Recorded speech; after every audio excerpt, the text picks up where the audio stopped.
بسم اللہ الرحمن الرحیم۔ السلام علیکم ورحمۃ اللہ وبرکاتہ۔ ایک قصہ قرآن سے جس کا عنوان ہے عصا مارنے سے چشمے جاری ہو گئے۔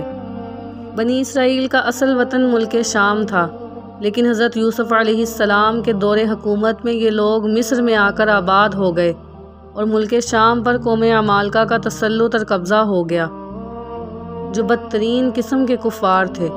جب فرعون دریائے نیل میں غرق ہو گیا اور حضرت موسیٰ علیہ السلام کو فرعون کے خطرات سے اطمینان ہو گیا، تو اللہ تعالیٰ نے حکم دیا کہ قوم عمالقہ سے جہاد کر کے ملک شام کو ان کے قبضہ و تسلط سے آزاد کرائیں۔ چنانچہ آپ 6 لاکھ بنی اسرائیل کی فوج لے کر جہاد کے لیے روانہ ہو گئے، مگر ملک شام کی حدود میں پہنچ کر بنی اسرائیل پر قوم عمالقہ کا ایسا خوف سوار ہو گیا کہ بنی اسرائیل ہمت ہار گئے اور جہاد سے منہ پھیر لیا۔ اس نافرمانی پر اللہ تعالیٰ نے بنی اسرائیل کو یہ سزا دی کہ یہ لوگ 40 برس تک میدان تیج میں بھٹکتے اور گھومتے پھرے، اس میدان سے باہر نہ نکل سکے۔ حضرت موسیٰ علیہ السلام بھی ان لوگوں کے ساتھ میدان طے میں تشریف فرما تھے۔ جب بنی اسرائیل اس میدان میں بھوک و پیاس کی شدت سے بے قرار ہو گئے تو اللہ تعالیٰ نے حضرت موسیٰ علیہ السلام کی دعا سے ان لوگوں کے کھانے کے لیے من و سلویٰ آسمان سے اتارا۔ من شہد کی طرح ایک قسم کا حلوہ تھا اور سلویٰ بھنی ہوئی بٹیریں تھیں۔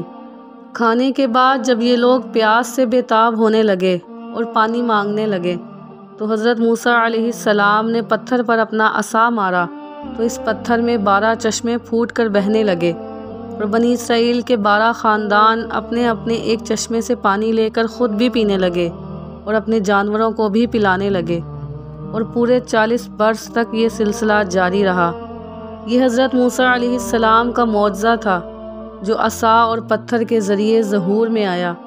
قرآن مجید نے اس واقعہ اور معجزے کا ذکر کرتے ہوئے ارشاد فرمایا ہے، ترجمہ کنز الایمان: اور جب موسیٰ نے اپنی قوم کے لیے پانی مانگا تو ہم نے فرمایا اس پتھر پر اپنا عصا مار دو، فوراً اس میں سے 12 چشمے بہہ نکلے۔ ہر گروہ نے اپنا اپنا گھاٹ پہچان لیا۔ آئیے اللہ تعالیٰ سے دعا کرتے ہیں کہ اللہ ہمیں قرآن کریم کو سمجھنے اور اس پر عمل کرنے کی توفیق دے، اور قرآن کریم کو سمجھنا ہمارے لیے آسان کر دے۔ آمین۔ صلو علی الحبیب صلی اللہ تعالی علی محمد صلی اللہ علیہ وسلم۔